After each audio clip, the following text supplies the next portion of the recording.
안녕하세요. 제 이름은 천신 테일러고요. 저는 리버티 유니버시티에서 상담학 가르치고 있고, 칼리지 파크에서 카운슬링으로 마스터를 받았고, 로욜라에서 카운슬링 에듀케이션 슈퍼비전으로 박사학위를 받았고요. 지금 상담계에 있은 지는 한 17년 이렇게 된 것 같아요. 상담한 건요. 제 개인 프랙티스 멘팅 하트 아카데미라는 이름으로 지금 하고 있고요. 주로 다문화 가정 아이들이나 어떤 블렌드 패밀리, 섹슈얼 오리엔테이션이라든지 뭐 섹스 테라피 쪽으로, 멘털 헬스 쪽으로 상담하고 있어요. 그 경험이 굉장히 많죠. 아무래도 크리스찬 부모님들이시기 때문에 조금 더 많이 기대를 하게 되시고, 또 어떤 하나님이나 어떤 종교적인 그런 커넥션을 많이 두셔서, 그래서 대부분 보면 어려움을 이제 상담에서 실제로 이제 경험할 때는 세 가지로 많이 나타나는 것 같아요. 첫 번째는 아무래도 어떤 외적인 그런, 특히 이제 어떤 종교 생활, 행동 이런 면에서 많이 나타나는데, 아무래도 저희 한국 문화가, 동양 문화가 행동 문화이기 때문에 이 부분에 대해서 부모님은 더 많이 강조하게 되시죠. 예를 들면 주일 성수라든지 예배 참석하는 것, 수요일 뭐 부모님들 새벽 예배, 헌금하는 거, 교회를 통한 어떤 봉사활동을 하는 것, 이런 것들까지 많이 강조를, 어떤 종교생활 하는 것들을 많이 강조하게 되는데, 이제 여기에서 오는 그 아이들 간의 어떤 충돌이 생기게 되죠. 그런데 초등학교, 중학교, 고등학교 때까지는 그래도 아이들이 많이 따라가 주는 성향이 있어요. 부모님이 뭐 화를 내서 그럴 수도 있고, 뭐 모르죠. 아이들하고 행아웃 하는 게 좋아서 그럴 수도 있고. 그렇지만 이제 어려움이 생기는 거는 이제 고등학교를 끝나고 대학교를 가고 자기 어떤 커리어를 찾아서 나가기 시작할 때, 실제 사회생활을 하기 시작되면서 혼자가 독립이 되면서 거기 어떤 종교적인 행동들에 너무 많이 이제 프레셔를 받아서 그럴 수도 있고, 거기에서 오는 상처들이 있을 수도 있고, 아이들이 떠나게 돼요.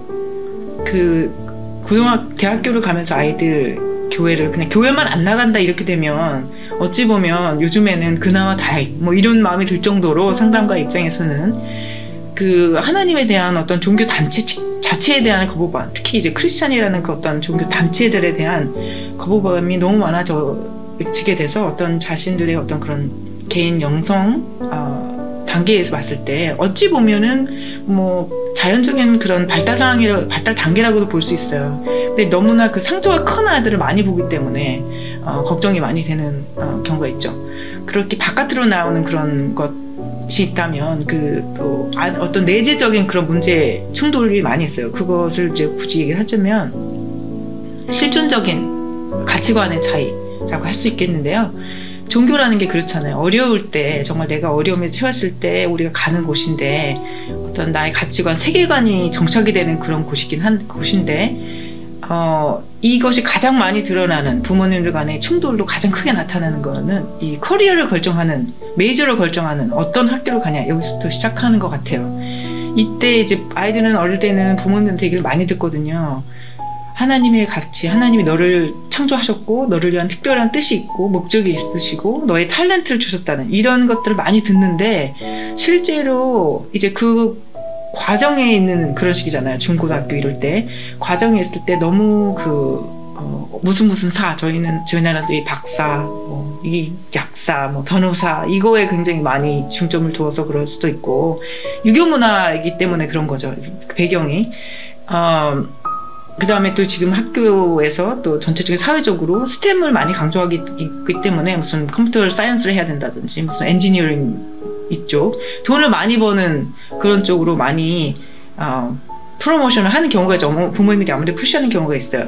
아이들의 탤런트는 별로 그렇게 상관하지 않고, 그래서 아이들이 오는 그 어떤 내가 어떤 목적을 가지고 내가 왜 살아야 가느냐, 어떤 첫 단계인데 사실은요, 거기서 오는 어떤 내 의미가 뭔지, 그 어떤 실존적인 거죠. 그런 가치관의 차이에서 오는 어떤, 이건 좀 더 깊은 거죠. 내적인 그런 충돌이 오게 되고, 사실 이 첫 번째 외적인 것과 어떤 종교적인 행동이라든지, 그 다음에 그 내적인 어떤 실질적인 가치관의 차이를 연결해 주는 것들이 이제 소통이에요. 사실은요, 이 두 가지를 연결하는 게 소통인데, 소통에서 오는 차이가 굉장히 많아요. 저희 부모님들은 사실은 이 감정교육이라는 것들을 받아본 적이 없어요. 이게 익숙하지도 않고, 또 동양 문화에서는, 특히 유교 문화에서는 자기 감정을 이렇게 얘기하고 드러내는 것들을 오히려 안 좋게 생각했죠. 뭔가 이렇게 덕이 없는, 어찌 보면요. 그런 식으로 자기 관리를 잘 못하는 것으로 드러났기 때문에 잘 모르는 그런 부모님들의 어려움도 참 많으세요. 이게 얼마나 힘드실까 싶어요. 저도 사실은 상당히 교육을 했기 때문에 더 많이 알게 되는 거지, 그렇지 않고 그냥 왔었으면 저도 굉장히 고생했었을 분야인 것 같아요. 그렇게 생각하면 크리스천 부모님 때문에 좀 더 어려운 것은 뭐냐면, 이 소통을 첫 번째 레이어죠. 그러니까 감정적인 소통을 어떻게 하는 걸 잘 모른다는 거. 근데 두 번째 더 어려운 그 레이어라면, 종교적인 어떤 이름을 걸어서, 하나님을 이렇게 걸어서 아이들의 그런 마음을 닫는다는 거죠. 소통을 단절한다는 거죠. 예를 들어서 어려움이 있을 때 하나님한테 아까도 말씀드린 것처럼 저희가 가요. 그게 가는 곳인데, 너가 예를 들어서 긍정적으로 해주고 싶어서 하나님에게 너에게 더 큰 뜻이기 때문에 뭐 괜찮다라든지, 지금 어려운 것 같지만 그래도 괜찮아, 희망을 버리지 말자, 늘상 할 수 있는 얘기지만 사실 이 얘기는 아이들이 고통을 호소할 때 해서는 안 되는 말이에요. 사실 좀 줄여줘야 되는 말인데 그렇게 못하기 때문에 너무 한쪽으로 강조를 해서 긍정적으로 나가려, 하나님의 이름을 걸고 아이들의 현재 지금 당하고 있는 어려움을 들어주지 못하는, 그러면 하나님은 나에게 지금 존재하는 분이 아니라고 아이들이 겪게 되는 거죠. 그러면 지금 안 계신 분은 내가 이렇게 어려운데, 아이들의 그런 하나님의 이미지를, 경험을 쌓는 그런 과정에서 굉장히 부정적으로 되는 거죠. 아이들은 하나님을 부모님을 통해서 알게 돼요. 그 다음에 그게 아니면 너가 기도를 안 해서라든지, 너가 종교생활, 그러니까 교회를 잘 안 나가서라든지, 이런 식으로 아이들에게 어떤 블레임을 하는 그런 얘기를 하게 된다면, 부모님은 사실은 격려하는 그런 의미에서 사실 이런 얘기를 하시는 거거든요. 근데 아이들은 그걸 이해를 하지 못하죠. 그럼 아이들이 어떤 종교생활, 아까 말씀드린 것처럼 분리가 더 심하게 되면서 아이들이 그런, 다시는 가고 싶지 않죠. 다시는 기도하고 싶지 않고, 다시는 성경 읽고 싶지 않은 거죠. 그래서 이 세 가지를 조금 고려를 하셔서, 두 가지, 다른 게 너무 당연해요. 문화가 다른 곳에 저희는 지금 살고 있고, 세대도 다른 곳에 사는 거. 근데 이 두 가지를 연결시켜주는 것이 소통이라는 거, 아이들이 어떻게 되고 있는 건지, 무슨 얘기를 하려고 하는 건지, 무슨 마음을 전하고 싶어 하는 건지 부모님들이 조금 인내하시고 참고 들어주는, 해결책을 먼저 주기보다 마음을 들어주려고 하는 그 자세히 갖는 거, 굉장히 중요한 것 같아요.